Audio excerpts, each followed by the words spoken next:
Welcome, children. Chapter number 4 of History, Tribal Dikus and the Vision of a Golden Age.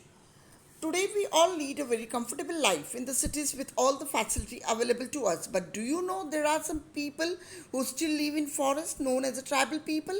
Well, in this chapter, we will study about some of the tribes of our country and the struggle against the Dikus, which means those who were the outsiders for the tribals.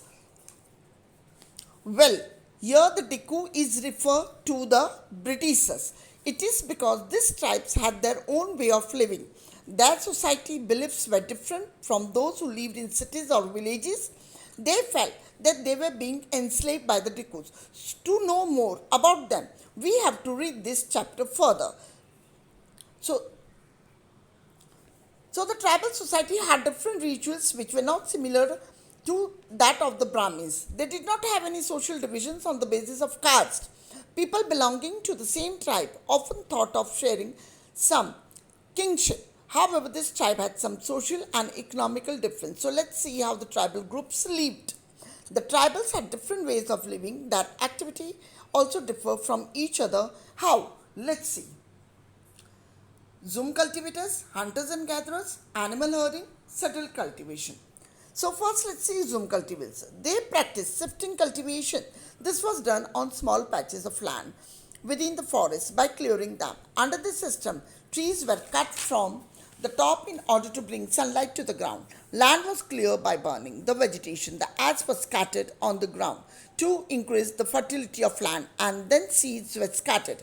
After harvest, the land was left fallow in order to allow it to gain fertility, and cultivation was done on another piece of land. This type of cultivators were found in hilly areas and the northern eastern forest and central Indias. Hunters and gatherers. In many tribes, people survived by hunting and gathering forest produce. The Khons of Orissa followed this practice. They depended on the forest produce such as fruits, roots, meat from hunting, and oil from flowers such as mahua. For medicines, they relied upon forest scrub and herbs and sold forest produce in the local market. The weavers and leather workers used to buy palash and kusum flowers from cones to dye their clothes and leather. Sometimes they exchanged their goods for the things they were in need of, just like barter system. In some cases, they had to do some labor work also to earn their living. Tribes like Baigas from central India never worked for anyone. It was below the dignity of Baigas to do labor work, as they were the forest men who had to depend only on forest produce for their survival.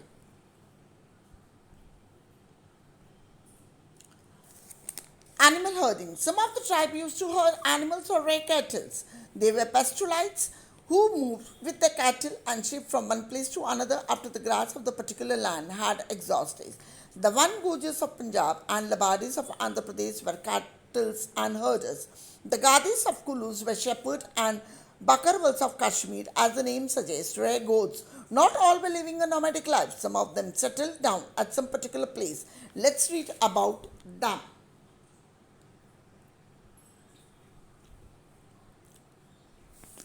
Some took to settle cultivation. Many of the tribal groups began settling down and started cultivation with plough.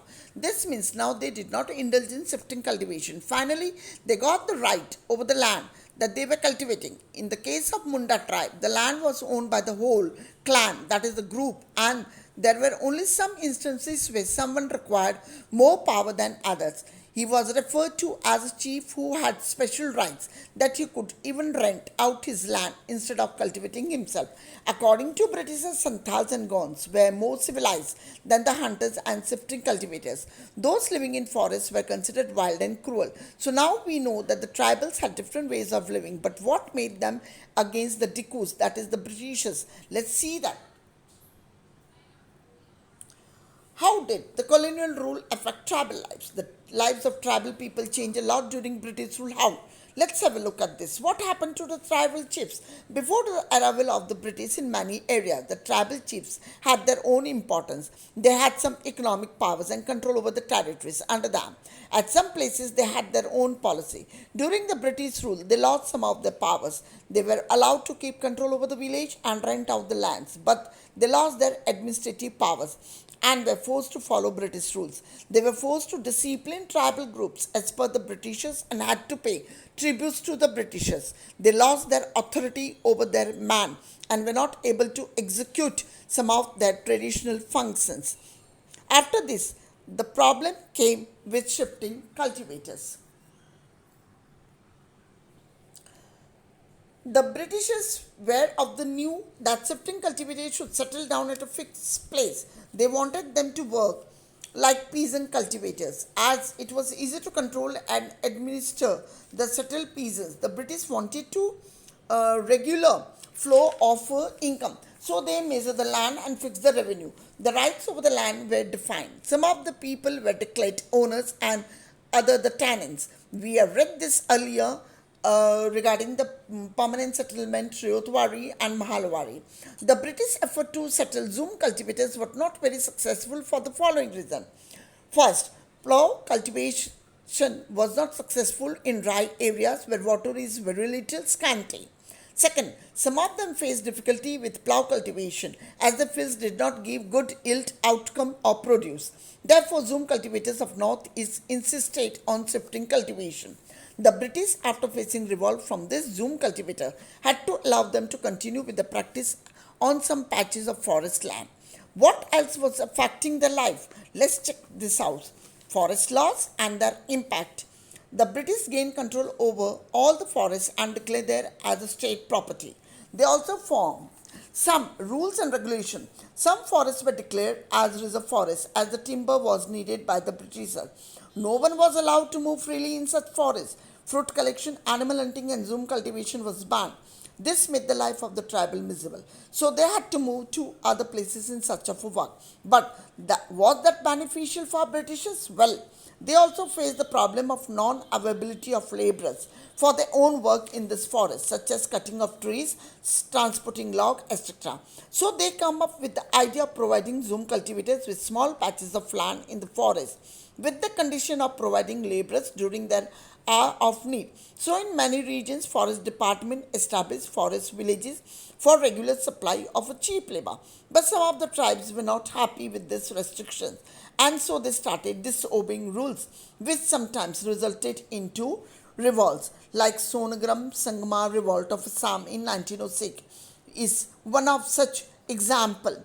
Not only this, there were many other problems also. The problem with trade. So during the 19th century, many money lenders and traders started dealing with the forest man by foreign produce and sometimes by providing them with loans. This took some time for this tribe to understand how they trapped in the various cycle of never-ending loans. For instance, Hazaribagh, a place in Jharkhand, where Santals were asked to rear cocoons for the European traders, as Indian silk was in high demand in the world for its superfine quality. The agents used to pay only rupees 3 or 5 for thousands of cocoons, which was sold for 5 times at the price at Gaya and Bardwan. The tribals were earning less and the middlemen were making huge profits. Such were the reasons which made tribals believe that the traders were in their enemies. The search for work. The plight of the tribals who had left their homes in search for work was very worse. They had to work either in teas or gardens or mines were very difficult, as sometimes they proved hazardous or danger because of low level of oxygen in the mines. Moreover, the contractor used to pay them very less and did not allow them to return home. So a close look. Through the 19th and the century, many tribes were against the taxes, rules and exploitation of Britishers, and traders rose against them and entered into the movements against them at various places, such as Coles 1831-32, Santals 1855, Batsar in 1910, and Wari in 1940. So now, children, something about the Mirza Munda. So Munda Revolt. He was one of such revolt which was led by Birsa Munda. Now let's see who was Birsa Munda and what he did. He was born in mid 1870 in the house of a poor father. He grew up grazing sheep, forced by poverty. His family had to move from place to place in search of work. During his teenage, he experienced many things such as he heard tales of Munda uprising and leaders urging for revolt. Tales of golden age when Munda were not exploited by Dikus, that they were the descendants of the original settlers of the land fighting for their own lands. In missionary school, he heard that Munda could regain their rights if they have to leave the bad habits. He had also spent some time under Vaishnava preachers who used to worship Lord Vishnu's and began to value the importance of purity. A feeling of regaining his rights started cultivating in him. Therefore, he started urging his people for the following things. First, he urged Mundas to give up drinking liquor, clean their villages, and stop believing in witchcraft, etc. Second, Birsa turned against landlord and missionary as they were the outsiders. Third, in 1895, he requested his tribe people to recover their glorious past, what golden age where Mundas lived a good life. They practiced cultivation, planted trees and orchards, and lived honestly. Next, Birsa wanted his mind to live that life again where there was a peace and honesty. Next, he wanted to keep missionaries, landlords, Britishers cut out of his region and wanted to establish his own Raj. This worried the Britishers a lot, so decided to they act against the revolt. That was the Munda Revolt. And to curb it down, they arrested Birsa in the year 1895.